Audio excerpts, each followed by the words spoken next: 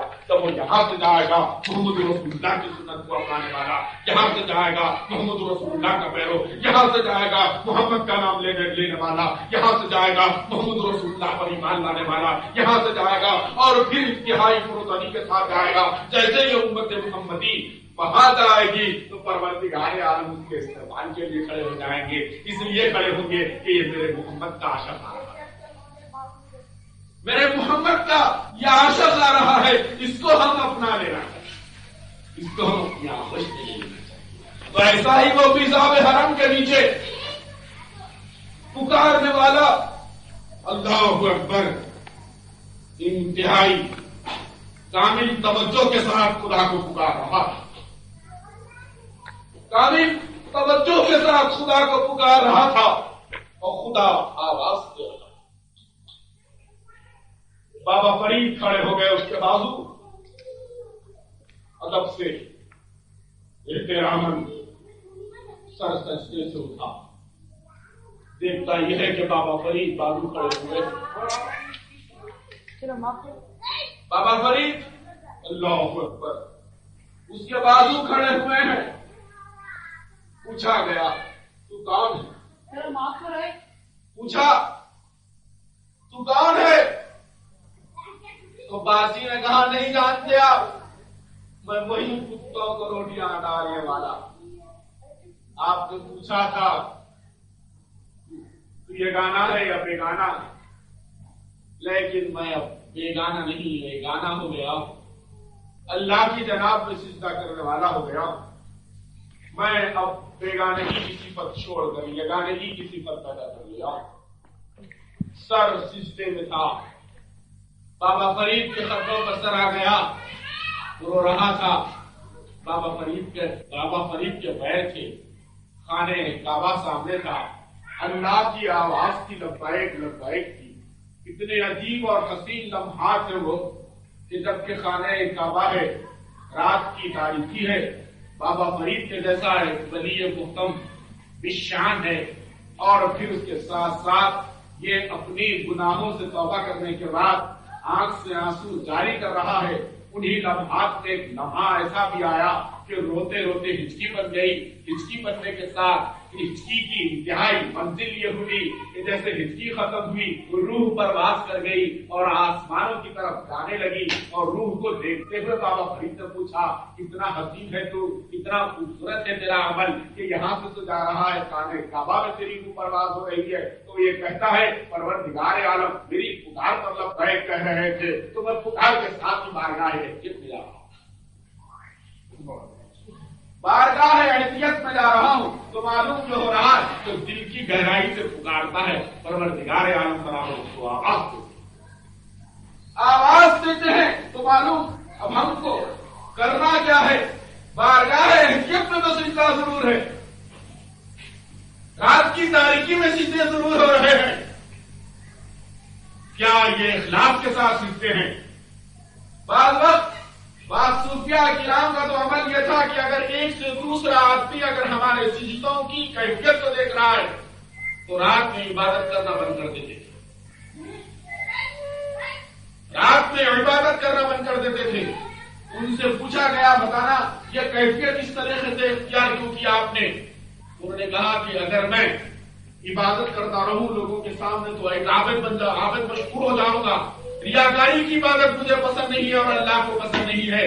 جس عبادت میں ریاکاری پیدا ہو جائے وہ عبادت پروردگار عالم کے پاس قبول نہیں ہو سکتی. لہٰذا میں رات کی عبادت چھوڑ دیتا ہوں جب لوگ آ جاتے ہیں. کیا احتیاط کا عالم ہو آپ ذرا اندازہ لگائیں. کیا احتیاط بھی ذرا اندازہ لگائیے. اور آج کا تو عالم یہ ہے کہ اگر ہم نمازی مشہور ہو گئے تو بہت بڑا سورہ پا دیا. سورہ امتیاز میں بدبختہ نمازی ہے تو پوچھنا کیا ہے. نماز کے ساتھ ہی ہزاروں خیالات دل میں اگر ہے تو وہ نماز ہے کیا. یہی تصور اگر پیدا ہو جائے کہ میں نمازی ہوں تو ساری نماز ختم. یہ تصور پیدا ہو جائے کہ میں بدبختہ نمازی ہوں تو یاد رکھیے خدا کی قسم وہ نماز جس کو قیامت کے دن اسی کے منہ میں مار دی جائے. ریاکاری کا سجدہ اس کے منہ پر مار دیا جاتا ہے. عبادت اس کے منہ پر مار دی جاتی ہے تو بڑا بتائیے کہ وہ کون سی عبادت کو جو قبول کی جاتی ہے تو معلوم ہو رہا ہے وہ عبادت نہیں جس میں ریاکاری. وہ عبادت نہیں جس میں دکھاوا ہو. وہ عبادت نہیں جس سے نام و نمود پیدا ہوتا ہو. وہ عبادت ہو تو صرف بندے اور خدا کے درمیان کی جائے. اور اسی عبادت کی پروردگار عالم کو ضرورت ہے. آج کی جیسی عبادت کی ضرورت ہے. روزے کا معاملہ اسی طرح سے. روزہ ہم نے روزہ رکھا, معلوم ہوا کسی کو کہ روزہ ہے, لیکن ایک وہ منزل ایسی بھی آتی ہے کہ لوگ جھوٹ کے طور پر وعدے کرتے ہیں کہ میں روزہ ہوں. آپ کو تو دھوکہ دیا کہ وہ روزہ ہوں, لیکن اللہ اس روزے سے واقف ہے کہ چھپ چھپ کے وہ جو ہے چھپ کے وہ روزے کا احترام توڑتا ہے تو خدا اس کی اس روزے سے واقف ہے اور بندہ تو دھوکہ دیتا ہے کہ میں روزہ ہوں. تو روزے کی عبادت کا تعلق صرف اللہ سے ہے. اگر وہ لاکھ چھپا رہا ہے لیکن پروردگار عالم کو برابر اس روزے کی ریاکاری کو دیکھتے ہیں اور اس کا ثواب اور اس کی جزا و سزا لکھی جاتی ہے. یہ عبادت کا معاملہ تو ایسا ہے کہ اس کی ظاہر ہو جاتی ہے کہ میں بدبختہ نمازی. روزے کا معاملہ تو یہ ایسا ہے کہ وہ صرف اللہ سے اس کا تعلق رہتا ہے کہ کہاں تک اس کا روزہ صحیح ہے یا نہیں. بھوکا رہ جانا ہی روزے کا مطلب نہیں. ہم یہ کہتے ہیں کہ افطار سحری کے وقت ہم نے کھانا کھایا اور پھر چند گھنٹوں کے لیے ہم اپنی ساری چیزوں کو روک دیے, جس کا نام روزہ ہے. روزہ ہے, اس کا نام روزہ نہیں ہے. روزے کا مطلب کیا ہے؟ روزہ کئی قسم کا ہوتا ہے. اس کا نام تو میں یہ کہوں گا کہ آپ نے فاقہ کیا اور بھوکو رہے, بھوک کو برداشت کیا آپ نے. روزے کا مطلب یہ نہیں.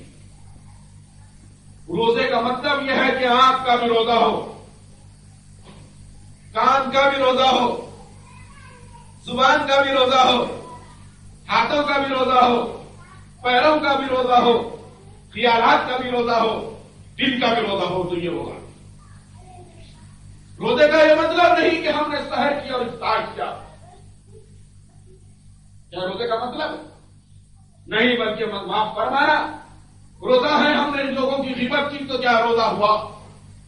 روزہ ہے ہم نے لوگوں کی شکایت کی تو کیا روزہ ہوا. روزہ ہے ہم اور لوگوں کی برائی ہم زبان سے بیان کر رہے ہیں تو کیا یہ روزہ ہوا. روزہ ہے ہم لیکن زبان سے ہم جھوٹ بول رہے ہیں تو کیا یہ روزہ ہوا. روزہ ہے ہم لیکن ہم کسی اور لوگوں کے عیبوں کو تاحال کرنے کی فکر میں ہیں اور کسی کے عیبوں کو ناحق پردہ اپنی زبان سے بیان کرتے چلے جا رہے ہیں تو کیا یہ روزہ ہوا.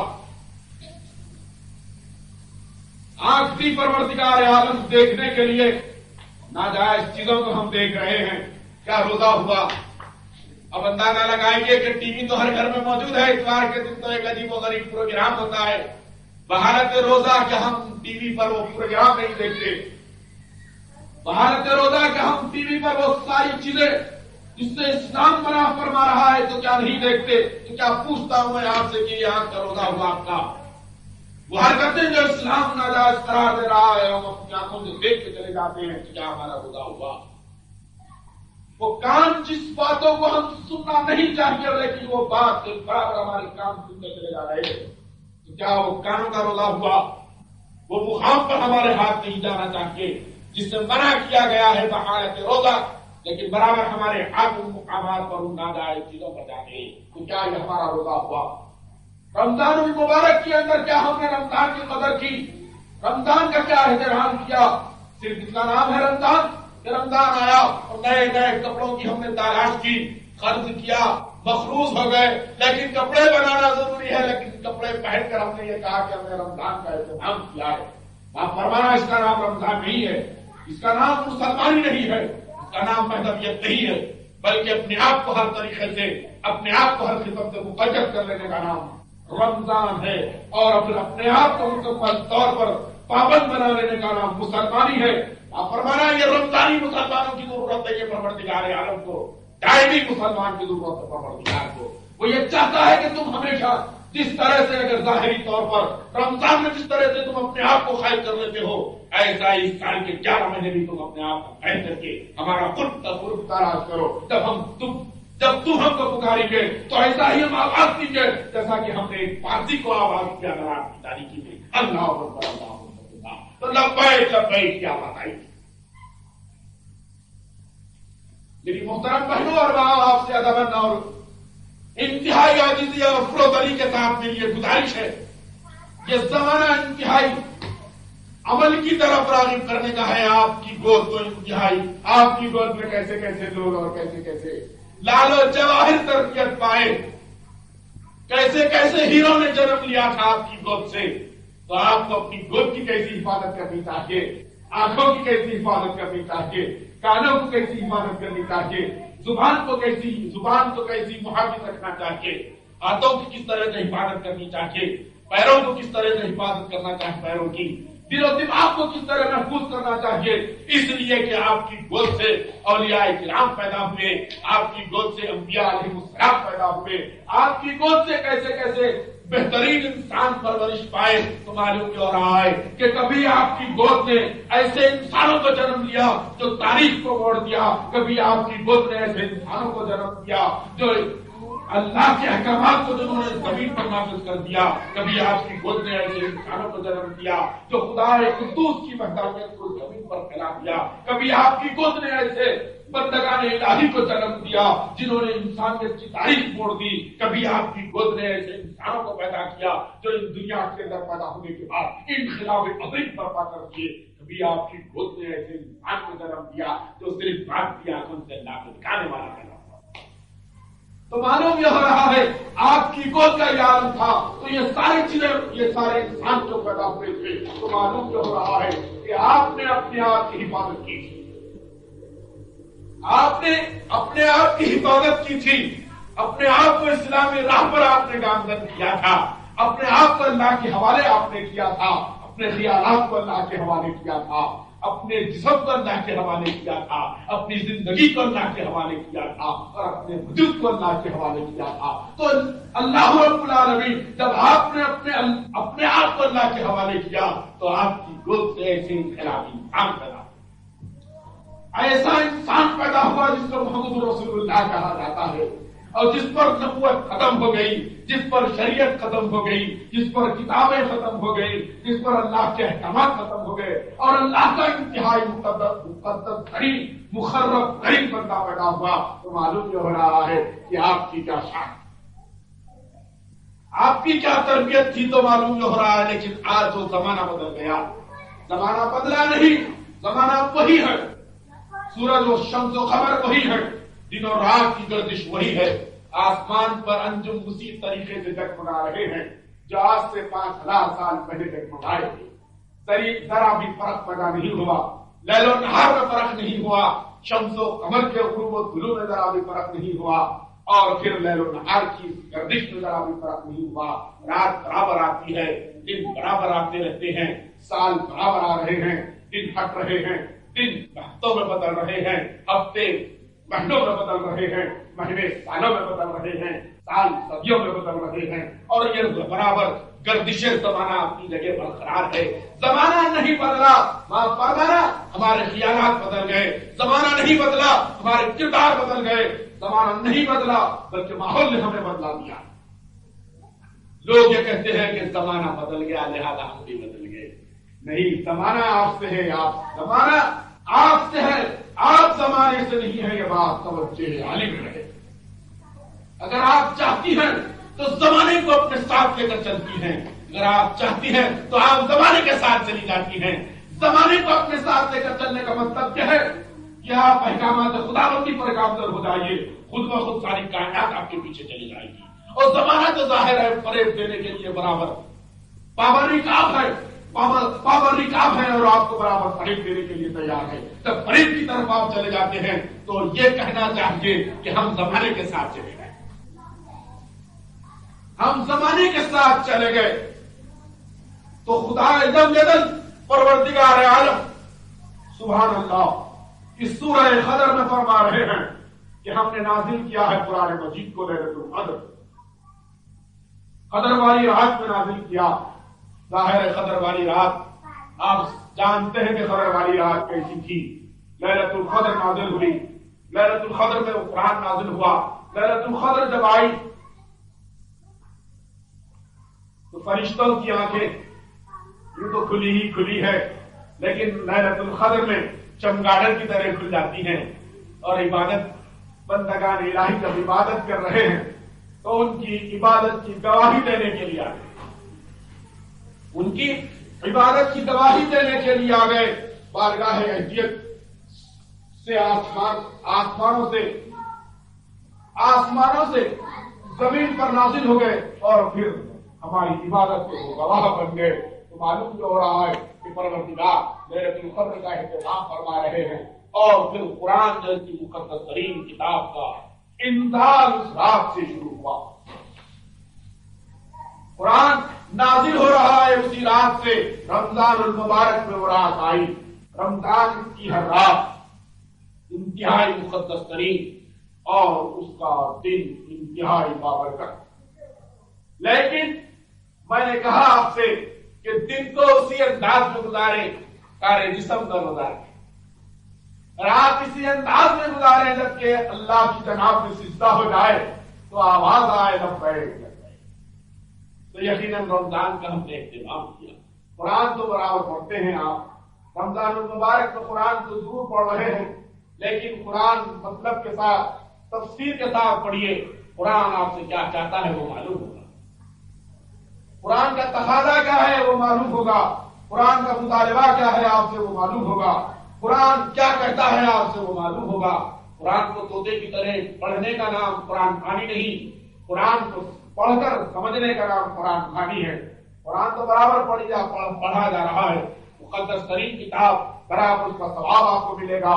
لیکن اس رمضان میں جس طرح سے تلاوت قرآن کا ہم جو اہتمام کرتے ہیں، اس کے ساتھ ساتھ مطلب سے بھی آپ واقف ہو جائیے تو معلوم ہوگا کہ اللہ رب العالمین آپ کو کیا مطالبہ کرتے ہیں، آپ سے پروردگار عالم کیا چاہ رہے ہیں۔ تو اس وقت آپ کے کان کھل جائیں گے جب کہ خدا ایسا معلوم ہوگا کہ پروردگار عالم آپ سے بات کر رہے ہیں مطلب کے ساتھ، اور قرآن کو سمجھنے کی صلاحیت جب پیدا ہو گئی اور قرآن جب پڑھنے لگے تو اس وقت یہ معلوم ہوگا کہ حقیقت میں اللہ آپ سے گفتگو فرما رہے ہیں اور آپ سے ہم کلام ہیں، اور اللہ فرما رہا ہے کہ تم جن مقامات سے گزرتے چلے جاؤ ہم تم کو انعامات عطا کریں۔ محترم سامعات، اللہ رب العالمین اس رمضان المبارک میں اپنی پوری رحمتوں کے ساتھ کامل توجہ سے مبذول ہے گا، اور پھر اپنے بندوں کو یہ دیکھتا ہے کہ کہاں تک میرے بندے میرے احکامات کی بدعملی کر رہے ہیں، کہاں تک میرے بندے میرے اصولوں کی پیروی کر رہے ہیں۔ یہ وہ مقدس ترین مہینہ ہے کہ اس مہینے میں پروردگار عالم نے آدم پر صحیفے نازل فرمائے، اسی مہینے میں پروردگار عالم ابراہیم پر صحیفے نازل فرمائے، اسی مہینے میں پروردگار عالم توریت کو نازل کیا، اسی مہینے میں پروردگار عالم انجیل کو نازل کیا، اسی مہینے میں پروردگار عالم زبور کو نازل کیا، اسی مہینے میں پروردگار عالم قرآن مجید کو نازل کیا۔ جتنی آسمانی کتابیں ہیں وہ ساری کی ساری اسی مہینے میں نازل ہوئی، اور اس کے بعد سب سے بڑی اور انتہائی ہنگامہ خیز معرکۃ العرا، اسلام کی پہلی جنگ جس کو جنگ بدر کے نام سے یاد کیا جاتا ہے، وہ اسی مہینے میں لڑی ہے۔ 17 رمضان المبارک تاریخ اسلام کی انتہائی عجیب و غریب تاریخ ہے، اور 17 رمضان المبارک کا وہ دن اسلام کا انتہائی نازک ترین دن تھا، جبکہ حق اور باطل کا معرکہ ہو رہا تھا۔ محمد رسول اللہ صلی اللہ علیہ وسلم اپنے 300 ساتھیوں کے ساتھ بدر کے اس میدان میں آ گئے۔ 1000 کا لشکر جنرال قریش کا ہے، 300 کدھر 1000 کدھر، لیکن یہاں پر یہ مقابلہ حق اور باطل کا مقابلہ ہو رہا ہے۔ ایمان کی پہلی کڑی قائم ہو رہی ہے، حق اور باطل کا مقابلہ معلوم جو ہو رہا ہے کہ کس میں کتنا ایمان ہے، کس میں کتنا ایمان سے ہٹا ہوا انداز ہے۔ اس ساری کیفیتوں کو آج 17 رمضان المبارک کے دن امتحان کیا جا رہا تھا۔ تو حق اور باطل کا مقابلہ یہی 17 رمضان المبارک کو ہوا، جنگ بدر کے نام سے جس کو یاد کیا جاتا ہے۔ قرآن مجید اس جنگ کو انتہائی تفصیل کے ساتھ بیان کرتا ہے ہمارے سامنے۔ پروردگار عالم کی رحمت کاملہ مسلمانوں کے ساتھ آ گئی، اور مسلمانوں کی فتح، مسلمانوں کو فتح ہوئی ضرور، لیکن اس کے ساتھ ساتھ بات یہ ہے کہ محمد رسول اللہ فرماتے ہیں پروردگار کے 313 جتنے بھی ہیں اس وقت موجود، اگر یہ ختم ہو گئے، اگر یہ برباد ہو گئے، اگر یہ مارے گئے، اگر یہ قتل کیے گئے، تو یا اللہ اسلام کا نام لینے والا کوئی نہیں رہے گا، تیری حقانیت کا اظہار کرنے والا کوئی نہیں رہے گا، تیری حقانیت کو بلند کرنے والا کوئی نہیں رہے گا۔ تو ظاہر ہے پروردگار عالم محمد رسول اللہ صلی اللہ علیہ وسلم کی دعا کو سن لیا، مسلمانوں کو فتح نصیب ہو گئی۔ لیکن وہ انتہائی نازک ترین وقت تھا جبکہ جنگ بدر ہو رہی تھی، مسلمان تنہا ہیں، اکا ہیں، مسلمانوں کے پاس ہتھیار نہیں، مسلمانوں کے پاس طاقت نہیں، مسلمانوں کے پاس وسائل نہیں، مسلمانوں کے پاس قوت نہیں، مسلمانوں کے پاس اور دوسرے اسلحہ نہیں، ٹوٹے ہوئے اسلحہ، ٹوٹے ہوئے اسلحہ، تیر بھی ہے تو ان کو نوک نہیں، کمان بھی ہے تو ان کو برابر چلانے کا انداز نہیں معلوم، گھوڑے ہیں تو وہ بھی ناداور، اونٹ ہیں تو وہ بھی بوڑھے، لیکن مسلمان بڑے تیزی کے ساتھ آ رہے ہیں۔ اس وقت فوج کے جو انتہائی عظیم طور پر کردار جنہوں نے ادا کیا تھا وہ حضرت علی ابن ابی طالب فاتح خیبر تھے، جو سب سے پہلے پیش تھے۔ اسی دن ابو جہل مارا گیا تھا، اور اسی دن حق اور باطل کا مقابلہ ہو رہا تھا، تو ابو جہل کو اس کو نابود کیا گیا۔ حضرت حمزہ اسی جنگ کے اندر آ رہے ہیں علی اور مرتضیٰ کا ساتھ دینے کے لیے۔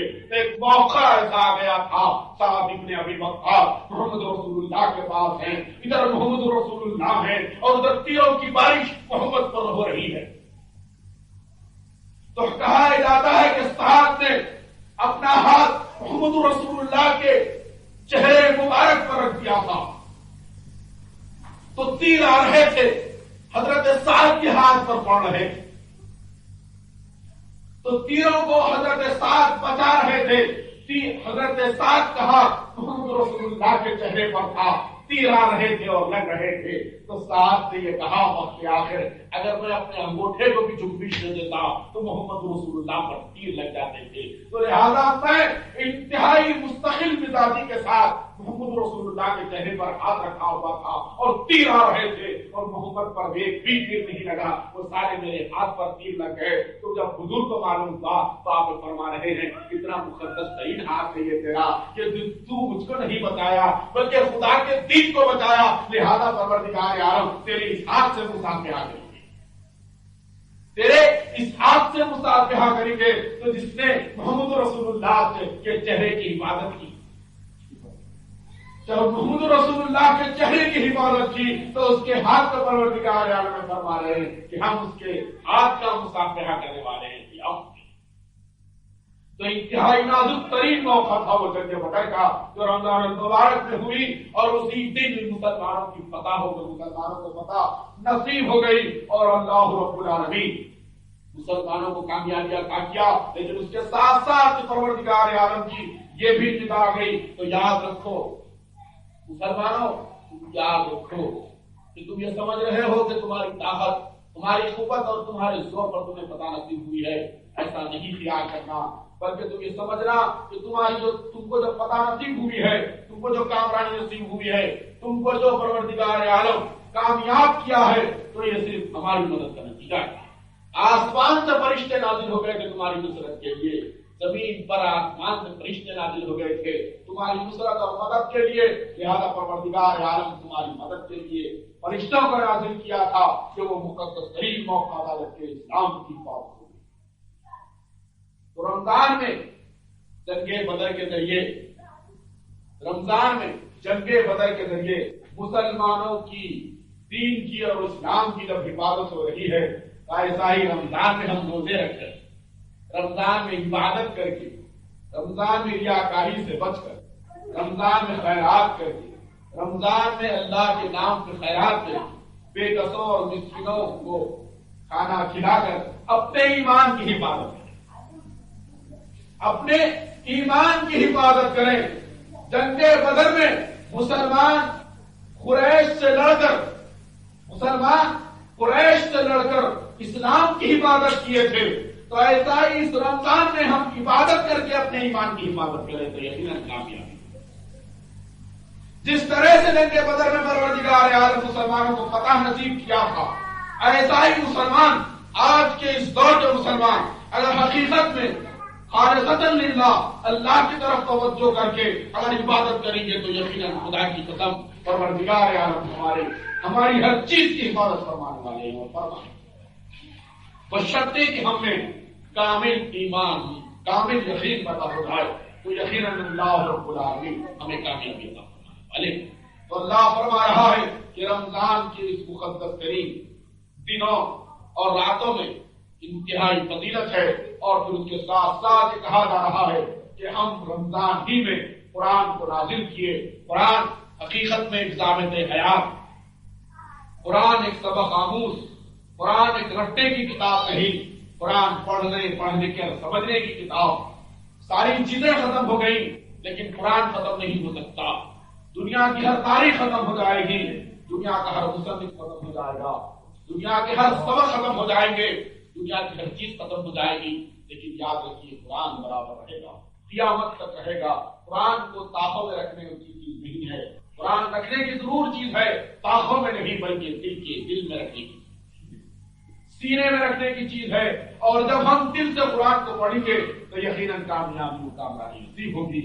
رمضان انتہائی مقدس ترین برکتوں کے ساتھ آیا ہے۔ آپ کا اور ہمارا کام یہی ہے کہ ہم مکمل طور پر اس کی عبادت کریں، اور رمضان المبارک میں جتنی آپ عبادت کریں گے اتنا کم ہے، اور جتنی خیرات اس رمضان المبارک میں آپ کرتے ہیں وہ کم ہے۔ سال کے 11 مہینے جس طرح سے زندگی گزر جاتی ہے، رمضان المبارک کے مہینے کے ساتھ ہی اگر ہم رمضان میں خالصۃ للہ توجہ کے ساتھ توبہ و استغفار کرتے ہیں تو اللہ رب العالمین برابر کامیابی عطا فرماتا ہے۔ ایک روایت مجھے یاد آ رہی ہے کہ میں نے اس سے پہلے بھی کہا تھا شاید، کہ باپ بیٹے مچھلی کے شکار کے لیے گئے تھے، تو باپ نے کہا تھا ایک مرتبہ بیٹے سے کہ بیٹا یاد رکھنا کہ وہی مچھلی تمہاری گل میں آ جائے گی جو اللہ کے ذکر سے غافل رہتی ہے۔